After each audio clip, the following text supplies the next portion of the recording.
I almost missed my mouth and dropped turmeric all over my white jumpsuit.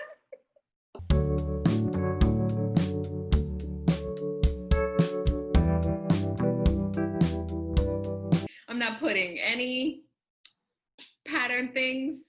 If I post this, it's just gonna be like, bam, bam, done. No, but reference photos in the upcoming episode. Right. Reference. We'll talk about these again. Yeah. Can I give you a taste of some knitting for next time? Can I Yeah. show you? Okay, hold on. I can give you a taste as well. Yeah, what I've been doing all morning is, oh my God, I love it, is chipping away at this window pane so I can install the AC. Sorry, show me that, whatever that was, I was like, oh my God, I love it so much. What is that? So this is the Kova from Caitlin Hunter, which I know you're not you kind of are like, I don't like her stuff, but. Well, I love all of her patterns. They just don't work on my body type. And because of the intense color work involved, I am too lazy to do the math necessary to make it work on my body type. So I just have to be an admirer from afar. I can't spell it. Every time I try to look this thing up, I'm like, I don't know. Koiva. I had no chance. Oh yeah, no, I did. It's in my favorites too. And I think maybe you do this one. But so I think I'm gonna have to do 2 different sizes because here you see how like tight this gets. I'm gonna have to go up a needle size whenever I do the color work because this part's really loose. Look at these chipped ass gross nails. No, like mine are crazy. Look at that. Okay. Like, yeah, I was gonna do them last night and then I just knitted instead. So I'm holding this white yarn. Well, it's kind of like a off-white creamy color with this yarn that's gonna change from like a bright orange into a deep purple. Oh wow. So it's doing all the work. I'm really only holding 2 balls together and it's gonna fade through. I love that color combo. Like that is all my 70s dreams right there. That like yellow into the orange with the white. So it's this is one of the Yosemite sweaters. Is that what it's called? Yellowstone. No, is that what it's called? Yosemite. For your trip in November. Yes. Okay. So this is one of the ones where I'm like, I'm hoping it turns out well so I can wear it to the trip. Nice. Okay. Mine's not that pretty, but in part of my attempt to use all the yarn in my house, I started on, it's hard to see too. You know, secretly, I love these like half-baked things you keep doing. Oh, I remember this yarn. Yeah, so this is yarn I never figured out what to do with, and so I found this pattern for the Marla cardigan. Okay, I'll look it up. And that's what I'm knitting with it, because it's like, it's kind of everything I'm not super into in one project. So like the look of this yarn, garter stitch, but I think it'll create like a really functional garment. Marla cardigan, all one word. Okay, I see. Yeah. Well, yeah, I mean, the good thing is that yarn looks like what the sample is, so. That's why I was like, I think this should work. I mean, the pattern calls for an Aran and this is a DK, but I just went up a needle size and it's fine. Yeah. And it's a pretty good,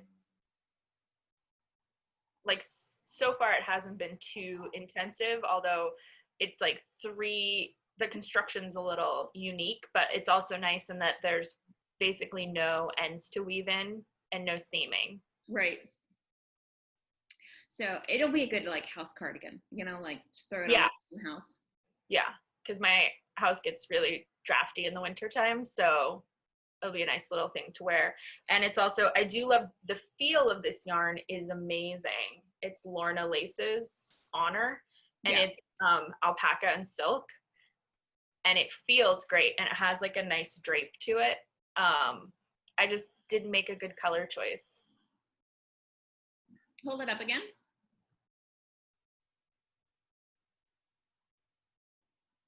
It's all right. Yeah, I mean, it's not. I think if you were like in a wheat field, it would look great. Mm-hmm. So you just got to find a wheat field in Los Angeles. Just go stand on one of the hills where the grass is all dried out. We'll take your photo. It'll look great. Yeah, you're one of the abandoned lots in my neighborhood that's totally overgrown and dried out. Perfect. Perfect. I'll get a low angle. Yeah. You'll look like, eh. This isn't going to catch fire in a second. Yeah. I also am almost done with, did I tell you that I ripped out the Manson sweater? No, you were gonna start it the last time we talked. Okay, I ripped it out. Okay. And I'm almost finished with the cedar pullover. So this is the pattern that I did in the Cattell silk, and then I ripped it all out, and I did it over again in this. Oh, nice. I just feel like it's a lot less messy. Yeah. How it looked with the Manson sweater. I still like the idea of that pattern. This just feels a lot less messy. And I'm going to probably just send it to my mom. Because this is the type of, like, she wears a lot of blue. Mm-hmm. And I think she also wears like white jeans a lot. And I think this with her white jeans, mm-hmm. it'll look super cute on her. She'll be able to rock it. I think it looks weird with my hair. Like, it's just. It's a little like baby shower. It brings out a greenness in real life. Like, if you see me in person, like, suddenly you're like, does your hair have green undertones? It's weird. Because it's just a little bit greenish in person. Mostly blue, mm-hmm. but green. So anyways, I've only got this, and then the little bit the one more ball that I had done the Manson sample swatch in, and then I'm just gonna finish it off. So I'm gonna knit as much as this gives me, and then I'm gonna do the ribbing, and that's what it's gonna be. Hopefully it'll block out longer, mm-hmm. Because I am a little nervous that it's gonna be too short for my mom, but that's almost done. Mm-hmm. And I've been knitting so hard on it because I was just like, I want it to be done because I want to do this one. But I was like, if I stop, I might never pick it up again. So I was like almost breaking my wrist to finish that one. And last night I was just like, screw it. I can live my own life. I'm going to swatch it up now. I don't have to live by these rules that I set for myself. So.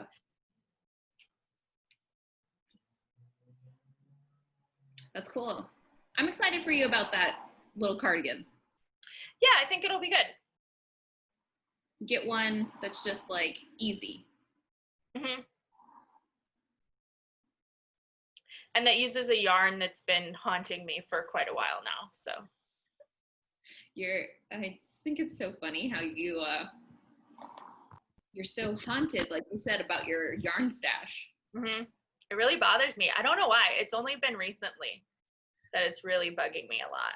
And it doesn't have anything to do with any, like, your collection of cups or anything like that. Your unused fabric, that stuff isn't triggering you the same way, right? It's only the yarn. The fabric is a little bit, mostly because when I switched out the bed frame and had to empty out the box spring, I found more fabric in there. And so like that has grown. And then, I sent you a picture of it, but I didn't show you. Maybe I still have to block it, but this will be a preview for next time too. Okay. So this guy. Oh yeah. So I have to get I think I'm going to get I actually want to wear it like this, like a little more off the shoulder, and get a toggle, or maybe I was thinking even like a magnetic clasp that I could hide. Oh, okay. And then, you know, this is what the body of it looks like. So I have to block it out because they're still all pointy. Yeah. But it's so itchy. Is it? What is it made out of? It's like 100% Peruvian Highland wool. Desperately trying to catch up to you. It's not a race. It's just. I mean, just to have something finished to share, so that it's not just like, hey, here's the same thing I've been working on for the last 4 episodes. Yeah, I think I still haven't. I don't know what is my hang up with the tank top, but I am realizing that if I set something down, I would rather restart it and like just start the pattern from the beginning than figure out where I left off in the pattern. Even though with that tank top, you're like, it's pretty clear what's going on here. Like, why are you confused? I still have a very big mental block against picking it back up because I just don't want to figure out what's going on with it. I'd rather just start with a clean slate, which is a good reason to advocate me never putting anything down. Because I'm going to rip out that minaret. And now I'm looking at this thing like, this is a tank top. How long could it really take to redo it?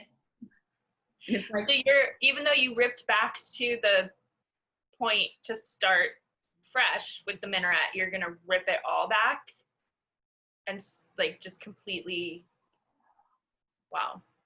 because suddenly I'm 30 stitches short of the size I thought I was making, which is how I ended up with not the right amount of ridges, which is how I ended up trying to cut those two together. In addition, so then I'm like, if that's the case, like, you don't even know me. I don't even know what's going on in these sleeves. Now it's all bad. So, but the tank top, you'd be like, it's like, just keep going. And I don't know. Yeah, the tank top you don't need to rip all the way back again. I'm probably still going to, though. Just because I'm like, start fresh. Also, like, I'm in this weird size issue now where I feel like everything is looking really big on me suddenly. Like my Herrera, I can't even keep it on my shoulders anymore.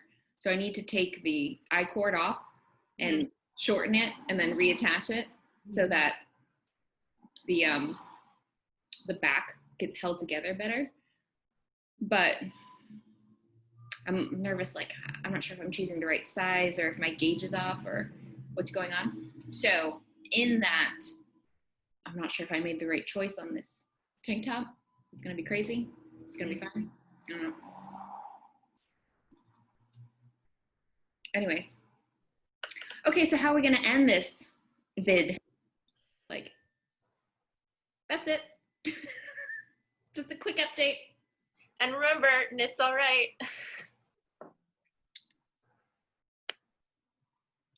No.